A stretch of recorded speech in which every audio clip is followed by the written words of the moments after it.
미국의 수도이자 세계 정치 1번지 워싱턴 DC입니다. 백악관 행정동이죠. 아이젠하워 건물의 길 건너편에 있는 한 건물 앞에 나와 있습니다. 이곳은 2008년 금융상품으로부터 미국 소비자들을 보호하기 위해 세워진 미국 소비자 금융보호국 CFPB가 사용하고 있는 건물입니다. 그런데 지금 자세히 보시면 현판도 없고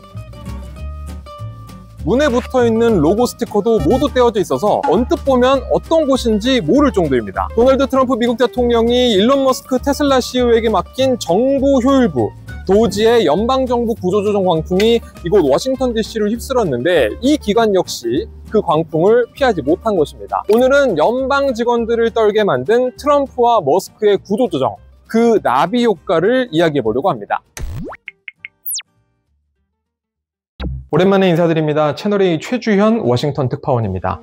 올해 1월 20일 트럼프가 다시 백악관에 입성할 때만 해도 이 연방정부 직원들 가운데 내가 이렇게 해고 대상에 빠르게 오를 수 있을까? 이런 예상을 했던 사람은 많지 않았을 겁니다. 얼마나 많은 연방기관이 이 대상이 되고 있는지 명확한 통계는 아직까지 나온 게 없는데요. 백악관과 미국 정부 발표 내용 그리고 외신 보도를 종합해보니 30개가 넘는 기관이 감축 대상에 올랐더라고요. 교육부와 보건복지부, 에너지부, 농무부, 심지어 국방부까지 감원 조치가 내려진 것으로 보입니다. 그야말로 예측 불가의 구조조정이 이루어지고 있는 거죠.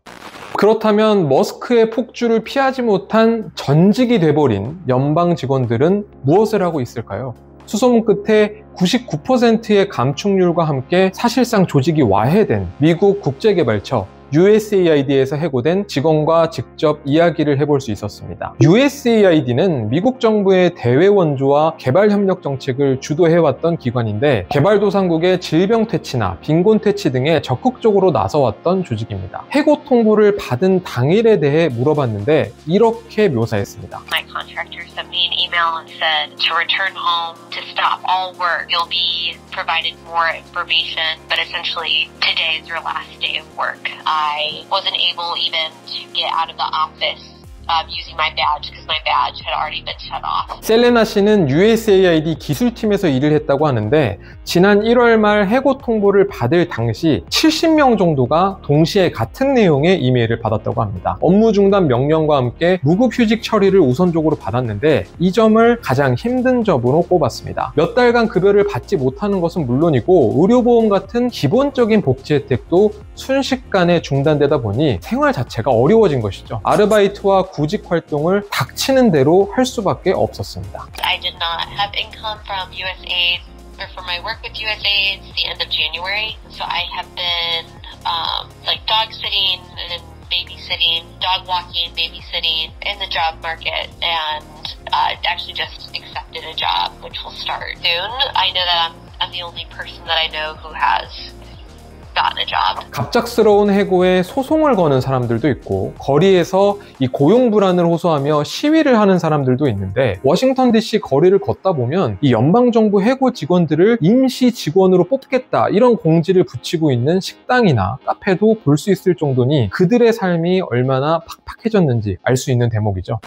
가장 직접적으로 반영되는 곳이 부동산 시장입니다. 머스크 광풍의 주택 재고가 역대 최고 수준으로 급증했기 때문인데요. 미국에서는 제가 나와 있는 이 지역을 DMV라고 일컫습니다. 워싱턴 DC 디스트릭트 오브 콜롬비아의 D, 인접지역인 메릴랜드주의 M, 포토맥강 건너에 위치한 이 버지니아주의 V를 따와서 워싱턴 인근 권역을 DMV 이렇게 부르는데요. 백악관부터 국방부, 국무부, 재무부, 상무부 외에도 연방정부의 크고 작은 기관까지 위치한 이 워싱턴으로 출근을 하기 위해서는 DMV 지역에 집을 구하려는 직원들이 당연히 많겠죠. 연방 직원 고용에 깊이 의존하고 있는 부동산 시장인 겁니다. 다시 말해서 해고 대상에 오르는 직원들이 많으면 많아질수록 공실은 점점 더 늘어날 수밖에 없는 겁니다. 4월 한 달 동안 워싱턴과 인근에서 매물로 나온 주택수는 지난해 같은 기간에 비해 25%나 급증했습니다. 이 증가 추세가 역대 최대 폭으로 늘어난 거죠. 저도 체감을 하는 있는 게 지나다니다 보면은 주택을 내놓았으니 임대 문의를 하라는 간판도 자주 보이고요. 아파트 같은 다가구 주택들의 경우에는 주차비 면제, 몇 달치 월세 면제 이런 것들을 홍보하면서 구멍난 세입자 명단을 어떻게든 메우려고 애를 쓰는 것 같습니다. 3달 전에 미국 워싱턴 DC의 부동산에 대해서 취재할 일이 있었는데요. 워싱턴 DC에서 가장 비싼 부동산 거래를 한 사람이 혹시 누군지 아시나요?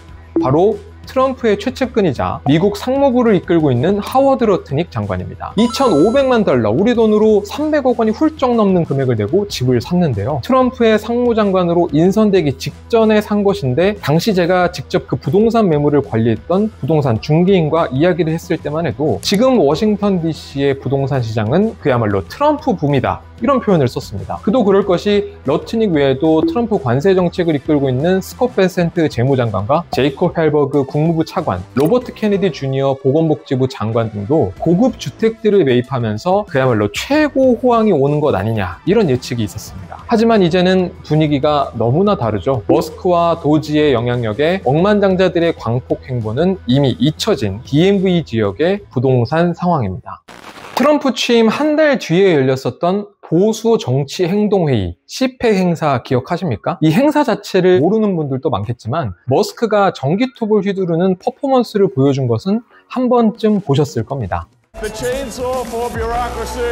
트럼프가 연방정부 구조조정을 위해서 손에 쥐어줬던 권력을 머스크가 이 전기톱을 휘두르듯 여기저기에 들쑤셨는데, 그렇다면 얼마나 많은 연방정부 직원들이 일터를 떠나게 됐을까요? 미국 언론들이 분석 보도한 내용을 보면은 최소 12만 명 이상의 연방 직원이 해고됐거나 해고 대상에 올랐다고 하고요. 15만 명 정도가 추가로 감축 대상에 오를 수 있다, 이런 예측이 나오고 있습니다. 연방정부 직원이 240만 명 수준이라고 하는데 11% 정도가 사실상 이번 정책의 대상에 오른 셈이죠. 머스크는 처음에는 이 도지가 2조 달러, 그러니까 약 2,800조 원을 절감해야 한다, 이렇게 판단을 했고 현재 1,700억 달러 정도 절감했다고 주장하고 있습니다. 우리 돈으로 240조 원 정도를 아낀 셈인데 사실이라면 굉장히 큰 돈을 아꼈다라고 봐야겠습니다. 경영인 머스크를 생각한다면 이 연방 직원들의 해고 수수는 놀랍지만은 않습니다. 트위터를 인수한 직후에 성급하게 대량 해고에 나섰다가 부설에 올랐는데 한밤중에 직원들에게 이메일로 해고 사실을 통보했다가 필수 인력이 일부 포함된 것을 깨닫고 뒤늦게 복귀를 요청했다, 이런 이야기는 굉장히 유명하죠. 그리고 공직자가 된 머스크의 구조조정도 잡음이 이어졌습니다. 정부 효율부가 재무부의 결제 시스템 접근 권한을 얻어서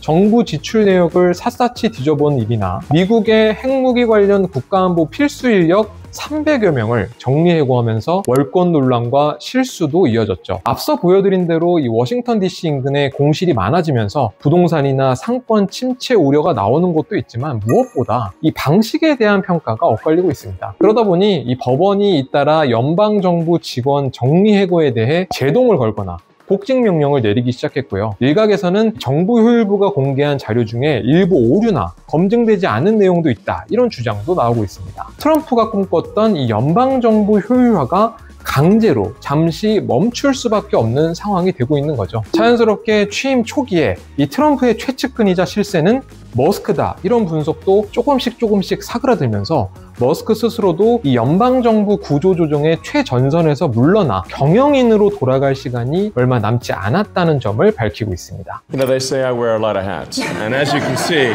it's true. Even my hat has a hat. Tremendous amount has been accomplished in the first 100 days. As everyone has said, it's more than has been accomplished in any administration before, ever. 최근 미국의 싱크탱크 관계자를 만나서 트럼프 행정부의 이런 연방 직원 해고 정책 과연 지속 가능할 것 같냐, 이렇게 물어봤습니다. 지속하려면 꽤나 오랜 시간이 걸리거나 아주 큰 비용이 들 것 같다, 이런 답변이 돌아왔는데 한마디로 기관을 없애는 것이 그만큼 쉽지 않다는 것이겠죠. 건물을 봉쇄하려면 이 건물을 지키고 관리하는 비용이 들 수밖에 없고 해고당한 직원과 주 정부와 소송을 하려면 그만큼 대응 비용도 적지 않게 들어가면서 결국에는 연방정부 차원의 지출과 출혈도 무시할 수 없다는 겁니다. 트럼프의 사업가 기질과 머스크의 승부사 기질이 섞여서 폭발적으로 일어난 이 연방정부 구조조정, 취임 4개월 만에 워싱턴 DC 곳곳에 영향력을 미쳤고 이 나비 효과는 여전히 끝나지 않은 현재 진행형입니다. 머스크 없는 정부 효율부 도지를 어떻게 할지 과연 트럼프는 다음 계획이 있을까요? 오늘 준비한 소식은 여기까지입니다. 다음에도 재미있고 유익한 이야기로 함께 다시 찾아뵙겠습니다. 안녕!